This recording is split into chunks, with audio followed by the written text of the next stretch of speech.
Halo semuanya. Perkenalkan nama saya Adi Supriyatna dan teman saya di sini ada. Saya Ninda Telkopipa. Satu lagi. Saya Nicole Duholi. Di sini kami dari Universitas Pemulang Prodi Manajemen.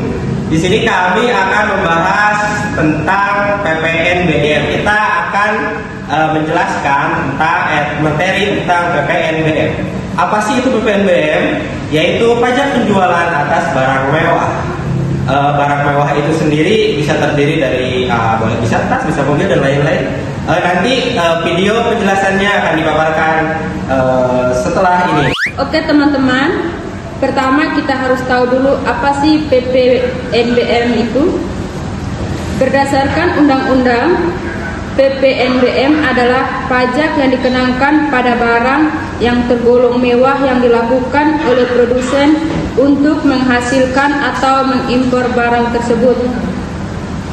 Ingat ya, kuncinya adalah barang mewah. Ada 4 alasan kenapa pemerintah memungut pajak ini.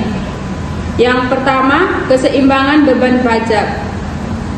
Biar adil antara konsumen penghasilan rendah dan tinggi. Yang kedua, kendalikan pola konsumsi biar masyarakat nggak terlalu berlebihan beli barang mewah.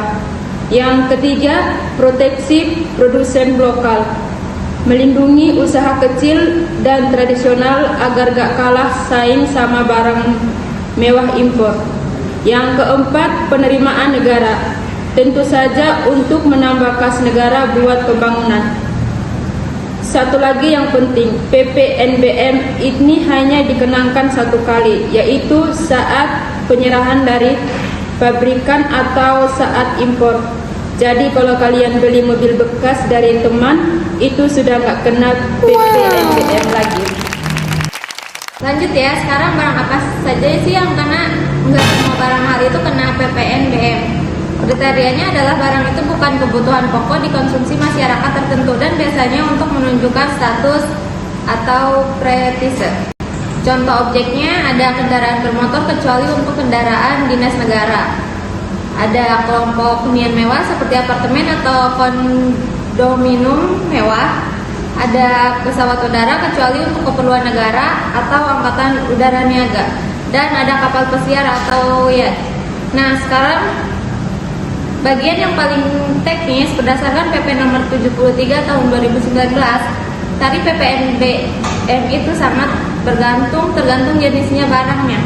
Mari kita bedah beberapa kelompok tarifnya. Let's go. Yang pertama ada tarif 10% untuk mobil kabin ganda atau mobil emisi rendah. Yang kedua ada tarif 20 untuk hunian mewah seperti rumah atau townhouse seharga 20 miliar ke atas atau apartemen seharga 10 miliar ke atas. Yang ketiga ada tarif 40%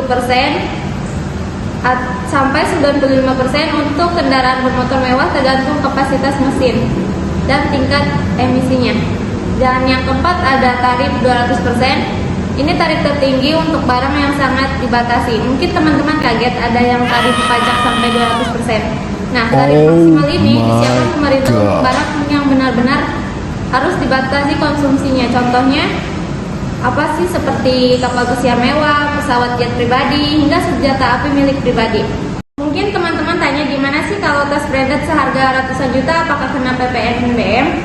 Jawabannya unik, teman-teman. Sejak tahun 2015 pemerintah menghapus PPNBM untuk barang-barang seperti tas mewah, perhiasan, dan jam tangan. Tujuannya supaya masyarakat tetap belanja di dalam negeri dan tidak lari ke luar negeri. Jadi yang kena PPNBM sekarang lebih fokus ke barang-barang besar seperti kendaraan, pesawat pribadi, atau hunian mewah. Oke kawan-kawan, sekarang kita ke bagian yang paling krusial nih, paling seru. Gimana sih cara ngitungnya itu si PPNBM?